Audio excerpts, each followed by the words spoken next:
America সফরে জনাব নরেন্দ্র মোদী বাংলাদেশ নিয়ে যা যা অর্জন করতে চেয়েছিলেন সেটা আসলে অর্জিত হয়নি। ইনফ্যাক্ট এটা ভারতের মোদী নিজস্ব লোকও বলছেন, আমি আসবো সেই জায়গায়। কিন্তু বাংলাদেশের অভ্যন্তরে একটা গোষ্ঠী আছে যারা মোদীকে সফল করতে চান। অনেক দিন থেকে বলছি এবং বলে যাব, যতগুলো ঘটনা ঘটবে প্রত্যেকটা নিয়ে কথা বলতে চাই। এর মধ্যে সর্বশেষ যখন বলেছি তারপর আরও বেশ কয়েকটা ঘটনা ঘটেছে, সেগুলোকে একত্র করে বলবো যে মোদী ট্রাম্পকে যে বয়ান দিতে চান, ট্রাম্পের হাতে যে অস্ত্র তুলে দিতে চান, মোদির হাতে সেই অস্ত্রটা আমাদের দেশে কিছু মানুষ তৌহিদি জনতা বলে পরিচিত করাতে চান নিজেদেরকে, তারা করছেন। এই শব্দটা তৌহিদি জনতা নিশ্চিতভাবেই আমরা বিশ্বাসী, গভীরভাবে ধর্মবিশ্বাসী যে মানুষ, সত্যিকারের যে ধর্মবিশ্বাসী মানুষ, তাদেরকে ইন্ডিকেট করছি না। এবং সত্যিকার ধর্মবিশ্বাসী মানুষ আসলে যা হচ্ছে সেটা করার কোনো কারণ নেই। এবং এই প্রসঙ্গে আমরাও কি ঠিকঠাক করছি, সরকার ঠিক করছে, বা আমাদের জেনুইন যেসব ধর্মগুরু আছেন যারা সত্যিকার অর্থেই ইসলামকে ধারণ করেন, ইসলাম প্রচার করতে চান মানুষের কাছে, তারাও কি সঠিক পথ অবলম্বন করছেন কিনা সেগুলো নিয়ে কথা বলবো। কিন্তু যে বলছিলাম, ভারতের অভ্যন্তরেই ভারতের জনাব মোদীর অত্যন্ত কাছের মানুষ তিনিও সম্প্রতি একটা কথা বলেছেন, যেমন ব্রহ্মচেলানির একটা জিনিস একটু রেফার করতে চাই আমি। সেটা হচ্ছে 17 অগস্ট শেখ হাসিনা পতন এবং পালিয়ে যাওয়ার পর আ কোয়াইট মিলিটারি কু ইন বাংলাদেশ। চেলানির এই কলামটা নিয়ে আমি কথা বলেছিলাম। চেলানিকে আমরা চিনি, আমি অন্তত দীর্ঘদিন থেকে তাকে চিনি। তিনি প্রজেক্ট সিন্ডিকেট সহ বিভিন্ন জায়গায় লেখেন এই অঞ্চলের জিওপলিটিক্স নিয়ে, এবং বলা বাহুল্য তার ভাষ্যমতে দুনিয়ার সব কিছুর কেন্দ্রবিন্দু ভারত হতে হবে। আমেরিকা সহ দ্য হোল ওয়ার্ল্ড তাদের যাবতীয় পরিকল্পনা এবং স্ট্র্যাটেজি ভারতকে কেন্দ্র করে নির্ধারণ করতে হবে, এই ধরনের একটা টোন তার কথার মধ্যে অ্যাটলিস্ট আমি পাই। যাই হোক, সেই চেলানি যেটা করেছেন, তিনি একটা টুইট করেছেন, যে টুইট আসলে আমাদের দেশেও কেউ যখন ভারতের ট্রাম্প মোদীকে বাংলাদেশ সম্পর্কে কী বলেছেন, নানান কনফিউশন দেখেছেন, সেটা নিয়ে খুবই ক্ষুব্ধতা দেখিয়েছেন। এবং আদতে যে বাংলাদেশ প্রসঙ্গে কিছু হতে পারেনি সেই টুইটে এক্সে এটা খুব স্পষ্ট। তিনি বলছেন একটা জয়েন্ট স্টেটমেন্টে বাংলাদেশ নাকি ভায়োলেন্ট জিহাদিজমে ঢুকে যাচ্ছে, সেটা কোনো রিফ্লেকশন নাই। পাকিস্তানের সাথে ক্রস বর্ডার টেরোরিজম নিয়ে কিছু আলাপ টালাপ আছে, কিন্তু এখানে নাই। সেটা হচ্ছে, যদিও ট্রাম্পকে স্মরণ করিয়ে দিয়েছেন, তিনি মাইনরিটির সিকিউরিটি নিয়ে টুইট করেছিলেন, সেটা এখন আর এখানে নাই। বরং মোদির প্রেজেন্সে এই যে বাংলাদেশে ডিপ স্টেট কাজ করেছে, সেটাও বরং তিনি নাকচ করে দিয়েছেন। এখানে বলা হচ্ছে যে অন্তত মাইনরিটির ক্ষেত্রে কিছু উল্টোপাল্টা হচ্ছে, এই ধরনের কিছু একটা যদি জয়েন্ট স্টেটমেন্টে থাকতো। আমি গতকাল সকালের ভিডিওতেই বলেছি, জয়েন্ট স্টেটমেন্টে বাংলাদেশ স্পেসিফিক দূরে রাখুক, যে এই অঞ্চলে ভারত মোড়লগিরি করবে বা বাংলাদেশ বা এই অঞ্চলের মাইনরিটি নিয়ে এটা সেটা করা হবে, এগুলো কিছুই ছিল না। চেলানি খুবই হতাশ।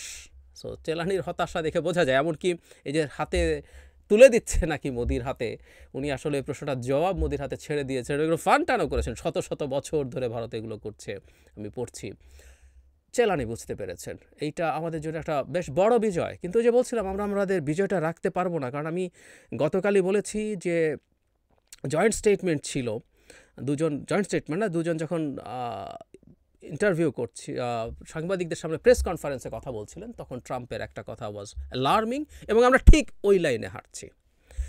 লেটেস্ট ঘটনাগুলোর কথা যদি বলি, সেটা হচ্ছে টাঙ্গাইলে হেফাজতের আপত্তিতে লালন স্মরণোৎসব বন্ধ। এখানে একটা কথা খুব জরুরি, এখানে হেফাজতের আপত্তিতে ক্লিয়ারলি বলা আছে, এখানে ঠিক কোনো রকম একটা ব্যানার যাতে তৌহিদি জনতা লেখা থাকে তা না, এটা কিন্তু সিস্টেম্যাটিক ব্যাপার।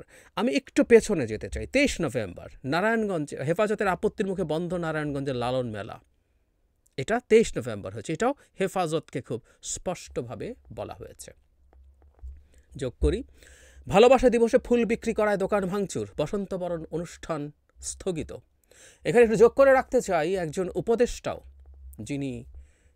যাদেরকে নিয়ে আমরা এই বিষয়গুলোতে অভিযোগ করি, তার বাইরের মানুষ, কিন্তু তিনিও একটা মন্তব্য করেছিলেন, সেটাও তামাশা বলেছিলেন, এবং এটা সংস্কৃতির অংশ নয়, এই ধরনের আলাপ এনেছিলেন। তখনই বলেছিলাম এই আলাপগুলো, এই আইডিওলজিক্যাল আলাপগুলো এই মুহূর্তের সময় না, কিন্তু আনা হয়েছে, সেটা একটু স্মরণ করে রাখব।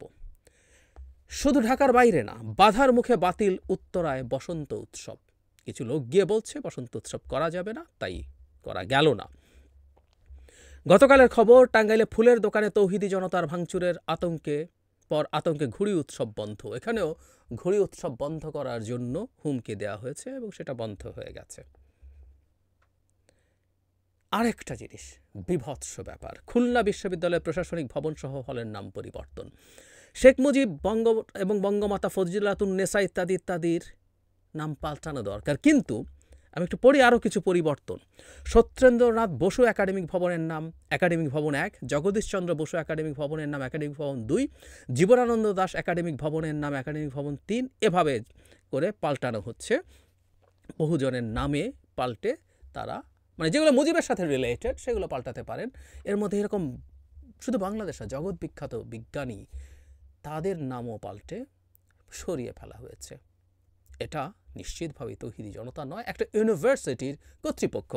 প্রত্যেকটা আগে যা যা বলেছি নিউজ হয়েছে, এইটাও বললাম যে কেউ সার্চ করে দেখবেন। এই যে আনন্দবাজারে শুধু মুজিব নন, খুলনায় বাদ লালন সাঁই, সত্যেন বসু, জগদীশচন্দ্র এবং জীবনানন্দ, এসব ঘটছে। এর সাথে যোগ করি, আবার একটু পেছনে যাওয়া দরকার আছে, একটু যদি ক্রনোলজিক্যালি যাই। বইমেলাতে তসলিমা নাসরিনের নিষিদ্ধ নয় এমন একটা বই নিয়ে তুলকালাম ঘটে গেল, দোকান বন্ধ করতে হলো, প্রকাশক হামলার মুখে পড়লেন, প্রশাসন নিজেও উস্কানি দিয়েছেন, তিনিও হামলা করতে গিয়েছিলেন। কিন্তু আমি বলেছি তারপরও এটাকে ঘিরে আগের দিন ধরে মব তৈরি করা হয়েছে এবং মুহূর্তে মুহূর্তে সেটা ভারতের মিডিয়ায় চলে যাচ্ছিল। মাজার ভাঙা, বাউল গান বন্ধ, মেলা বন্ধ, আরও অনেক হয়েছে। আমি মাত্র দুটো বললাম, কিন্তু এই দুটো যেটা পড়লাম এটার সাথে হেফাজতে ইসলাম একটা দায়িত্বশীল সংগঠন হিসাবে আমরা এদেরকে জানি। এটা জাস্ট কোনো রকম ঠিকানা ছাড়া কোনো মবের মতো না, তারাও আছেন। মেলা বন্ধ হয়েছে, মেয়েদের ফুটবল খেলা বন্ধ হয়েছে, মাজার ভাঙা তো হয়েছেই, অভিনেত্রীরা দোকান উদ্বোধন করতে যেতে পারেননি। সো কতগুলো আমরা চাই, আসলে কতগুলো উদাহরণ দরকার। এটা অসংখ্য, এটা বিরাট, এই সংখ্যাটা অকল্পনীয় রকম বড়।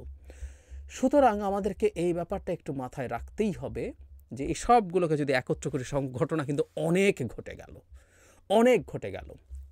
তার মানে বাংলাদেশে এখন জঙ্গিরা মাথাচাড়া দিচ্ছে, এক্সট্রিমিস্টরা মাথাচাড়া দিচ্ছে। ডক্টর ইউনূসের সরকার আদতে এক্সট্রিমিস্টদের পতন ঘটিয়ে দেয়া, শেখ হাসিনাকে পতন ঘটিয়ে ডক্টর ইউনূসকে বসিয়েছে, সেই রকম একটা সরকার ক্ষমতায় আছে। এই ন্যারেটিভ তৈরি করার জন্য আমি ব্যক্তিগতভাবে মনে করি যথেষ্ট মাল মশলা এখন আমাদের শত্রুদের হাতে, আওয়ামী লীগ, সেটা ভারত, সবার হাতে আসলে আছে এবং দেশের ভেতরে কেউ বা অনেকেই এটা তুলে দেওয়ার চক্রান্ত করছে, ফর শিওর। আমি গতকালই বলেছিলাম, আমি আবার বলছি, আপনারা যে কেউ হোয়াইট হাউসের ওয়েবসাইটে গেলেই, এই ইউটিউব চ্যানেলে গেলেই এই প্রেস কনফারেন্সটা পাবেন। সেখানে ডোনাল্ড ট্রাম্প খুব ক্লিয়ারলি বলছে তিনি মোদির সাথে সারা বিশ্বে এবং আমাদের এই অঞ্চলে ইসলামিক এক্সট্রিমিজম ফাইট করবেন, কমব্যাট করবেন, উগ্র ইসলামী জঙ্গিবাদকে ফাইট করবেন মোদিকে সাথে নিয়ে। এবং আমাদের মনে রাখা দরকার, যতই বাংলাদেশ নিয়ে এখন উনি শান্ত থাকুন না কেন, বাংলাদেশে যদি এই ধরনের একটা প্রেক্ষাপট তৈরি করতে পারে এবং এটা বাড়াতে পারে, আস্তে আস্তে আরও বড় করে তুলতে পারে, এটা দিনের শেষে আমেরিকার কাছে পৌঁছে যাবে। আমরা কেউ বলবো যে আমেরিকাকে পাত্তা দেওয়ার কি আছে, কেউ বলেনও আমেরিকা তো বাংলাদেশে শেষ পর্যন্ত শেখ হাসিনার বিরুদ্ধে যাওয়া থেকে সরে এসেছিল, কিন্তু আমরা তো শেখ হাসিনাকে ফেলে দিতে পেরেছি।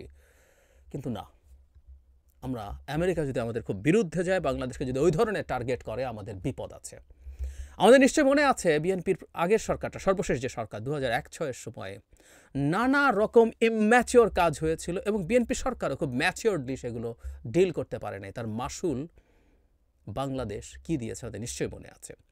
কেউ বলেন যে 9/11-এর পর আমেরিকাতে, 9/11 যখন ঘটলো তখন গ্লোবালি এই ইসলামিক টেরোরিজম, ইসলামিক এক্সট্রিমিজমের একটা বাজার ছিল, সেই বাজারটা এখন আর নাই। আমি এটা একেবারে সঠিক বলে মনে করি, এটা অনেক কমেছে, কোনো সন্দেহ নাই, কিন্তু আছে। আর সবচেয়ে বড় কথা, ট্রাম্প কিন্তু খুব ইসলামোফোব মানুষ। তার সামনে যদি এগুলো ঠিকঠাক মতো প্রেজেন্টেড হতে হয়, সাথে যোগ করব তার অ্যাডমিনিস্ট্রেশনে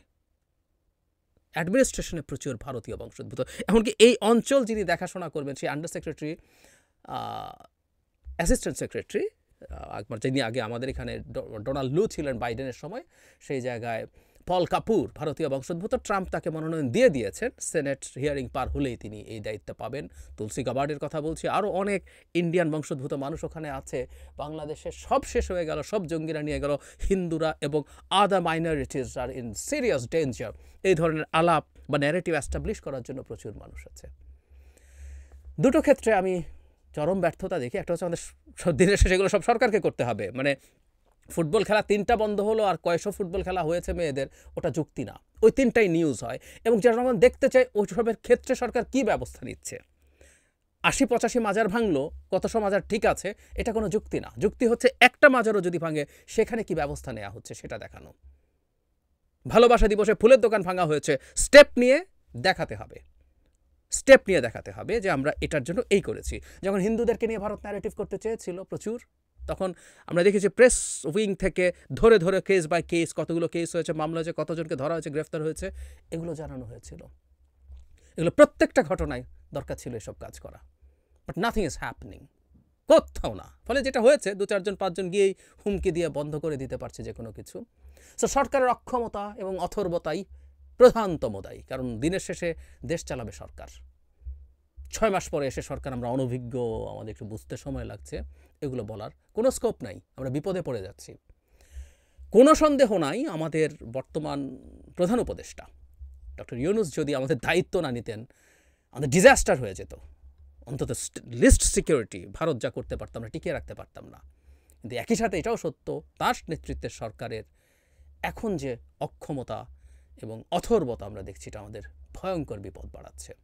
আর শুরুতে একটা কথা বলেছিলাম, আমি যেটা এক্সপেক্ট করব, আমাদের যারা সত্যিকার ধর্মগুরুরা আছেন, যারা ধর্মকে গভীরভাবে বোঝেন, মানেন, মানুষের কাছে স্প্রেড করেন, তারা এই বিষয়গুলোর বিরুদ্ধে যদি দাঁড়ান তাহলে সবচেয়ে ভালো হয়, সবচেয়ে ভালো হয়। মাজার ইসলামের একটা ভার্সন, মাজারে যাওয়া, মাজারের কাছে মানে এটাকে প্র্যাকটিসের পার্ট করার বিরুদ্ধে আছেন। আর এটাও আমি মানতে প্রস্তুত, আমরা জানি প্রচুর মাজার আছে অত্যন্ত অপরাধ হয়, মাদক আছে, এটা আছে, সেটা আছে, সব কিছু আছে, কিন্তু কোনোটাই আমরা নিজে গিয়ে ভেঙে দেওয়ার মতো কোনো রকম কোনো রাইট আমাদের নাই, যেটা ধর্মও পারমিট করে না, স্টেটের আইন তো বটেই।